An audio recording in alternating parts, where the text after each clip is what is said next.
Reece Brown, United Academy graduate and former Academy coach. Welcome. How are you doing? I'm good, Steve. How are you? Not too bad, thank you. Not too bad. Good stuff. Always a thrill to chat to you. I'd like to pick your brains there for me on Shea Lacey. He's in a good place at the minute. Scored for the under 21s at Notts County last night. Was a threat all night. He's been training with the first team. He keeps cropping up in the press, being mentioned here and there. He's knocking on the door of the first team squad, it would seem.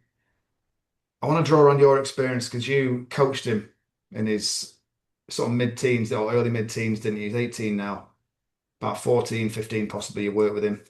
What was he like as a kid to train? Yeah, I think Shea's always been a technically very good player. I feel at the start for him, it's always people may be questioning the physical attributes that he had.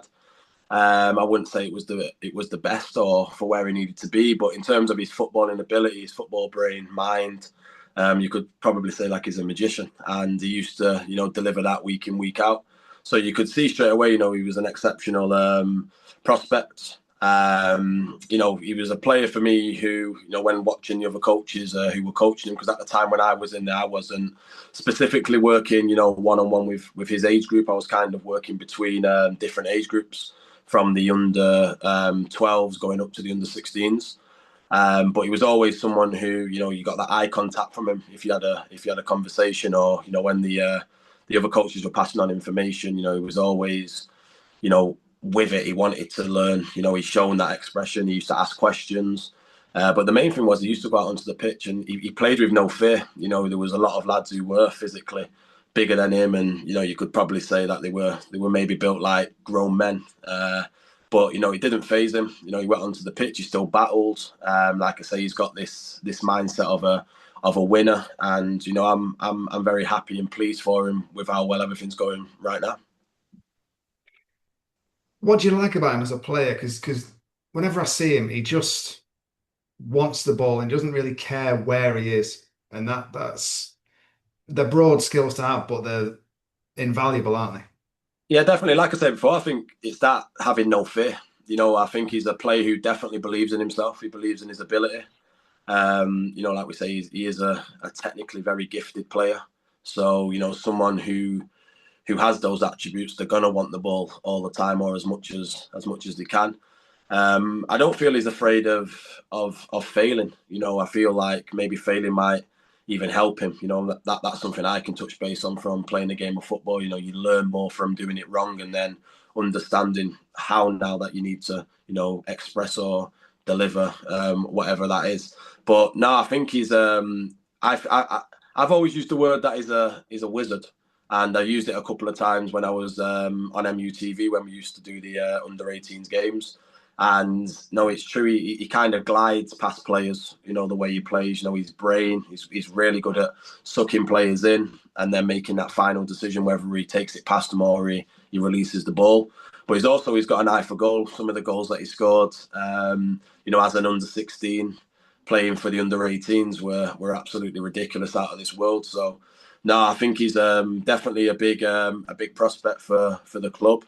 And I wish him nothing but all the very best. He's very, very handy coming off the right hand side, isn't he? Drifting infield. As you say, a perfect word, gliding infield.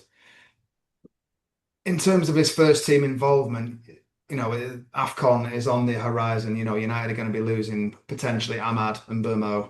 So there's potentially going to be a vacancy there, isn't it? Do you think maybe Amorim's looking ahead to that and just looking at his options for if he ends up losing both players? Yeah, definitely. I think you've always got to keep your options open, haven't you? And like we say, he's obviously technically good enough to play at the highest level. I would say anyway, from what I've seen. The good thing as well is that he is starting to grow now as well. You can see that little bit of size on him, so you can see he will definitely go his way or his favour when he's out there on the pitch. But no, I think that there's opportunity for all the players there. To be honest, at United, it's not obviously gone the way that we all want it to go. Looking at it as fans as well. So I definitely feel, if they keep their heads on the right path, especially Shea, and from the looks of it, the manager's obviously, he's got some kind of interest in him, to be involving him in the training sessions and stuff. So now I think that's down to Shea now to make sure that he continues to deliver, and when or if an opportunity comes, that he's ready to 100% go and smash it and take it.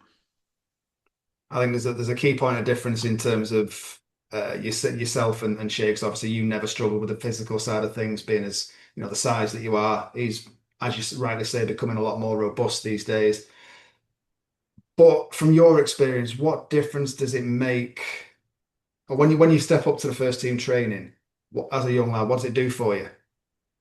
Well, first and foremost, I'd say it definitely builds confidence, because someone's obviously asked for you to go and train, or if sometimes I remember when I was younger, and it sometimes would happen where maybe the manager would ask for you to come over, or we would maybe be out training, and one of the staff members would come over and ask Joycey, can we take 2 players or 3 players? Joycey would just pick 3 players. I think it comes a little bit better when it comes directly from the manager as well, which in Shea's kind of position right now, it's 1 player out of how many. So if it's only Shea that's going over there and coaching, if that was me, that would build massive confidence within me, because it's showing that the trust is there. It's showing that the opportunity is there. People are willing to give me an opportunity to go out there and deliver and showcase, his ability.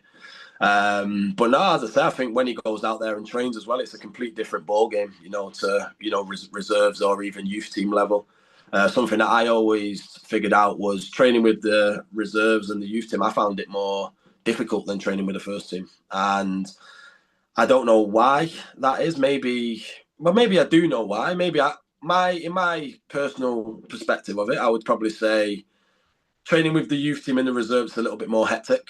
But then when you step up with the first team, you're playing with world-class players. So I believe a lot more positioning comes into play, rather people just running around and chasing for the ball like loose chickens, if that's the best way to put it.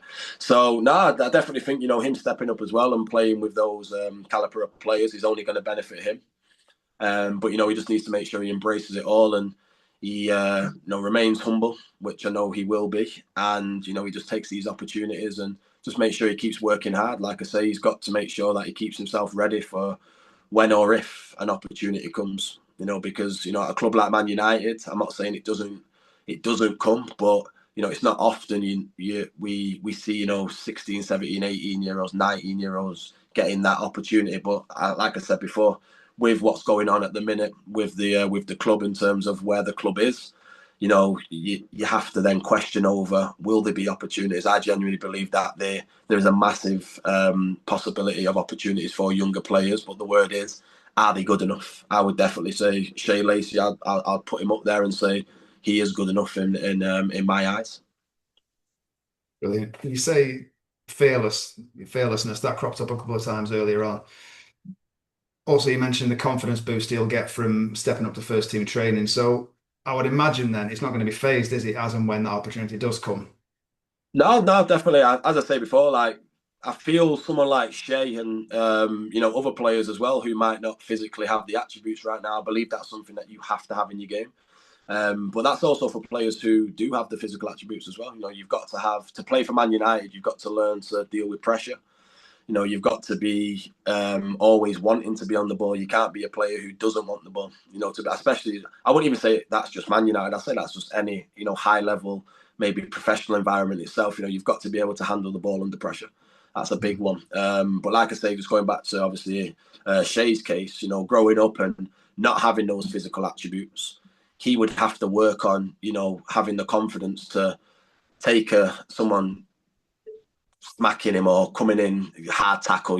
That's something that he would have to learn and have to deal with quick, because I'm pretty sure growing up, obviously being the size that he was, he's probably always been playing against players that have been bigger, stronger than him. Maybe not better footballers than him, but we all know what it's like when you step out on that football pitch. If you've got big physical lads out there, sometimes it can be a bit of a daunting place for your smaller, less physical players. So I believe that from what I was seeing from him when he was in training and within games that I've watched, and like I said, I've kind of followed the path now from being in and around there when he was around you under 14s, 15s, but watching him also build and get into the under 18s as an under 16. He was doing the exact same stuff he was doing at under 14s in the under 18s. But the good thing is that you can see the development. He's getting better and he's getting better and he's getting better all the time.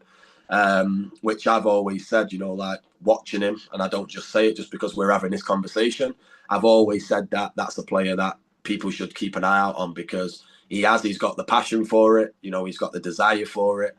Even like with the injuries that he's had, he's had setbacks and he's remained confident. He's pushed through them setbacks, and it just goes to show that, there is always light at the end of the tunnel. We've not right now seen him get his opportunity, but it's good to see him, getting the call and, being given that little bit of a reward as well for, his talent. And the other thing I'll definitely say is, and we all know with football, to be a footballer and play at a good level, you can't just rely on your footballing ability. You've got to be more than just a good footballer. And I genuinely believe that he delivers that on a day-to-day basis. And I think, for anyone out there who is physically maybe not there right now, I think he's a good person to kind of watch, utilize, where he's been, the positives, the negatives that he's had as well, through his young education to where he is now. And like I say, he's definitely one for me where it's, if he is given an opportunity, I think he will go out onto the pitch and shine for sure. Awesome. Very exciting. Reece, thank you very much for your time. Top man. Perfect. See you soon, Steve.